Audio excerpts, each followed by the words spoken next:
Good morning, everyone. My name is Jason Anderson. I work as a riparian ecologist at Stillaguamish Tribe Natural Resources Department. We're located just outside of Arlington, Washington, in Snohomish County on the west side of Washington State. I want to say thank you to the organizers for the invitation to speak today. And I'm certainly not the expert. I'll start off by saying on how to write an invasive species management plan. However, I can say this, that we just finished writing one. And so I'll share with you the process that we went through and some of the things that we learned during the process. And hopefully that'll help you as you are attempting to write or even going on a revision to an invasive species management plan or a vegetation management plan.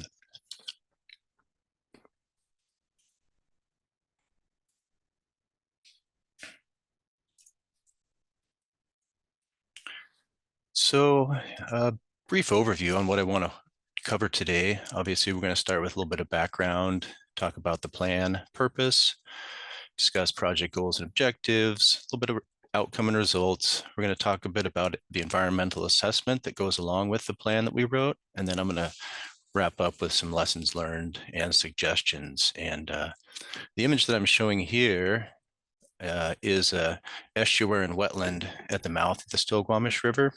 This is a property that the Stillaguamish tribe owns, known as the Zissabal property. And so this property is very distinct and different than the image that I had in the very first slide. So let me go back real quick. So this shows more of the upper watershed area. And so I'm going to touch on that a little bit later, but I just want to kind of highlight the fact that, you know, the tribe does own property that's in a variety of different habitat types. And so we've had to really kind of work hard on writing that when we wrote this plan, try to incorporate all those different habitat types. And so that was a challenge that I'm going to get into a little bit more discussion later on. So I want to also mention that the preparation, the actual writing of our invasive species management plan, as well as the accompanying environmental assessment, was completed by a core team composed of the Stillaguamish Tribe's Natural Resources Department staff, which did include not only myself, as well as our wildlife program manager, marine biologist, and fisheries biologist. So it was certainly a team effort. It certainly was not just me, and I want to highlight that fact as well. So a little bit of background. So prior to 2020, our Natural Resources Department did perform some invasive species management, more on an ad hoc basis. We didn't really have a formal program. So the department applied for funding from BIA, and we were awarded funds to write an invasive species management plan, as well as an environmental assessment of the plan. So we worked closely with Robert Compton, and he was able to help us and guide us through this whole process. We hadn't done anything like this before. So early on, we did make that decision that our staff members would be the primary authors of the plan rather than hiring a consultant. So in this map, again, I just want to kind of highlight the fact that you can kind of see Stillaguamish Basin is outlined, and then also in the inset, you can see where Stillaguamish Basin is located within the state of Washington. And all those red polygons, those outlines, those do show all the scattered property that the Stillaguamish tribe owns. And as you can see, they are kind of scattered through the basin, and they span different habitat types. We have properties that are forested, both riparian forest as well as upland forest. There's wetland type habitat, as well as there's estuary and wetland and kind of marine nearshore habitat. And also the other thing that kind of was a bit challenging is the fact that these different ownerships do fall into three different categories. They're reservation, tribal trust, and then also just fee simple status. And these designations do have implications for subsequent invasive species management. So the purpose of the plan is to provide guidance for our Natural Resources Department in its efforts to conserve and protect, restore natural resources, which are critical for tribal members to practice treaty reserve fishing, hunting, gathering activities. This plan tries to give specificity as to where our activities will occur. So again, defining the geographic scope, what approach we will use, and we discuss in the plan our approach where we're using an integrated pest management approach, and then also specifically what actions we're going to perform.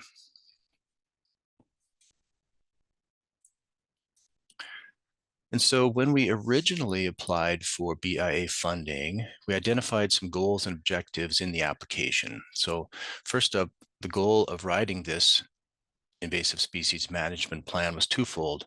First, increase the tribe's capacity to manage and control invasive species on Stillaguamish tribe owned lands.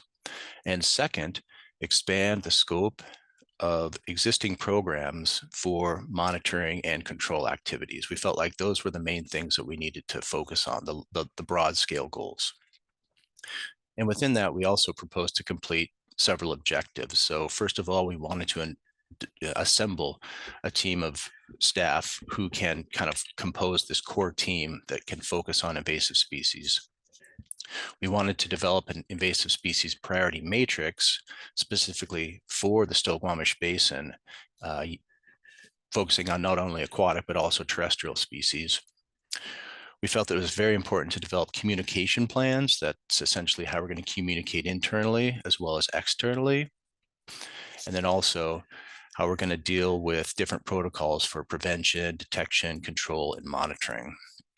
And then lastly, we felt that it was important to develop some opportunities for hands-on invasive species training for tribal youth interns, because our department does have the opportunity to work with youth interns on an annual basis. And we thought that that would be a great way to start getting the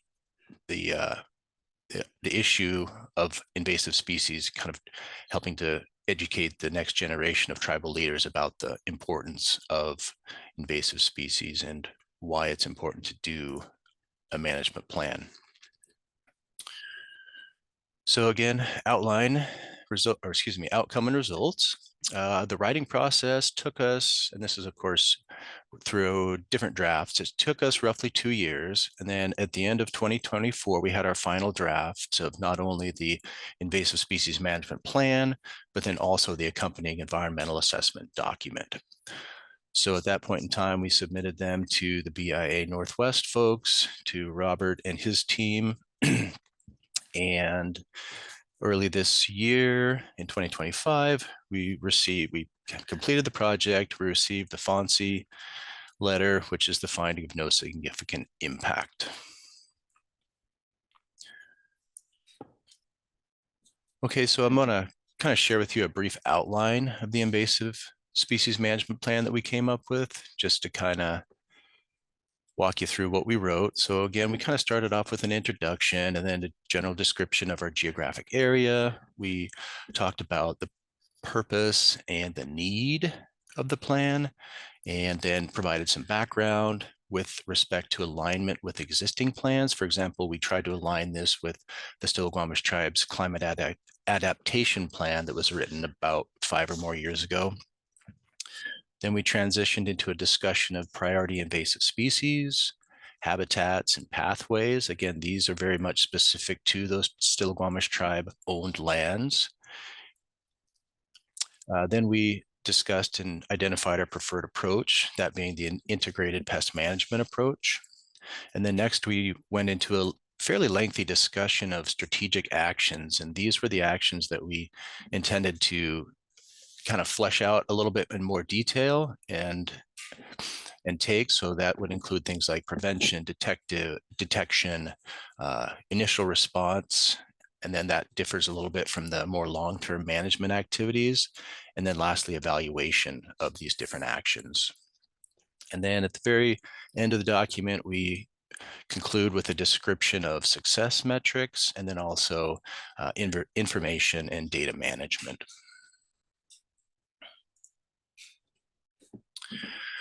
So one question our core team struggled with a little bit during this process was why do we need an environmental assessment? I mean, it's not as if we were necessarily going out and doing anything, that we were just writing a plan. So one thing that we learned is that our invasive species management plan is considered a federal action. Okay. And as we know, federal actions have to comply with NEPA, the National Environmental Policy Act. And we did find it useful to go through the exercise of writing the environmental assessment. It made us kind of pause and think through and describe potential impacts to water, soils, fish and wildlife resources, human health, and cultural resources, and just kind of think about quantifying effects. Essentially, at the end of the day, we want to make sure that all our efforts in addressing invasive species are consistent with the mission of our department, which is, of course, guided by tribal leadership and membership.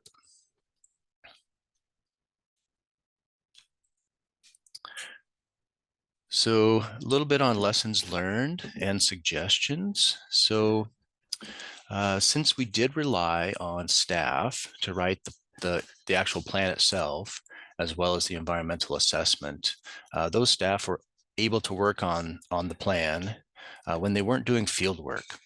So the writing process kind of ended up moving in fits and starts. It happened very seasonally. So one thing that we did learn was that, hiring a consultant would have probably been a good investment and would have moved the process along faster.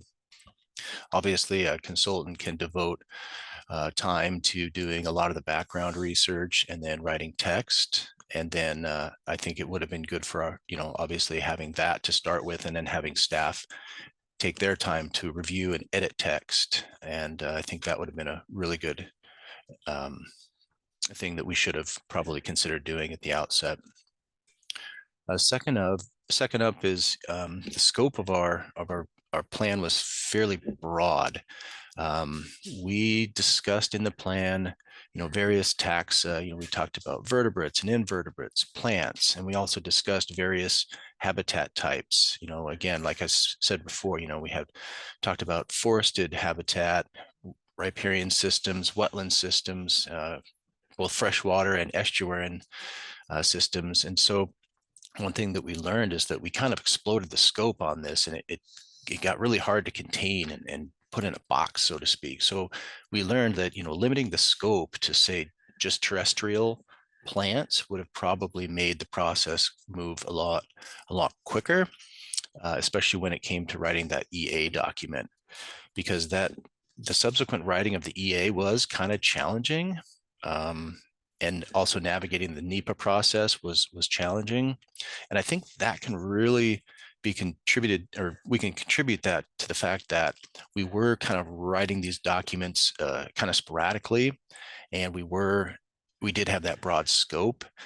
So that made it kind of hard for us to really dial in and drill down to defining potential effects or impacts in a fairly cohesive and in a good way. However, I will say that I want to say thanks to the BIA Northwest Region, the Department of Environmental and Cultural Resources Management staff. Those folks were great in really helping us navigate the sticky situation that we had put ourselves into. So again, thank you very much to them. Appreciate their help and support. And so, yeah, one thing I would suggest is, get in touch with those DECRM folks early when you're writing your environmental documents, because they'll steer you right. They'll help you out. And also, I wanted to provide a list of resources that we did find useful. This was our core team. We found these resources useful, and obviously these are certainly nothing new that I'm sure you're familiar with, but we did find things like iNaturalist and EdMaps to be very useful. Obviously, county noxious weed lists and state noxious weed lists are going to be great for your noxious weed sections if you're dealing with terrestrial or aquatic plants. The Washington Invasive Species Council, we use their priority species list. Again, that helped us to get a good background on not only what was in our area, but also what was, say, slightly outside of our area that could become a future potential invasive species in the basin. And then, of course, lastly, more state resources when it comes to the different things like aquatic invasive species or wildlife diseases or agricultural or plant pathogens and things of that nature. And I'm sure that if you're working outside of Snohomish County in Washington State, you'll be able to find these resources within the county and the state that you're working in. So in summary, the Stillaguamish tribe now has an invasive species management plan, and it does provide us some guidance, especially for the Natural Resources Department in our efforts to conserve and protect and restore natural resources for tribal members. And with that, I'd like to conclude. Thank you very much for your attention. And if there are any questions, I'll do my best to answer them.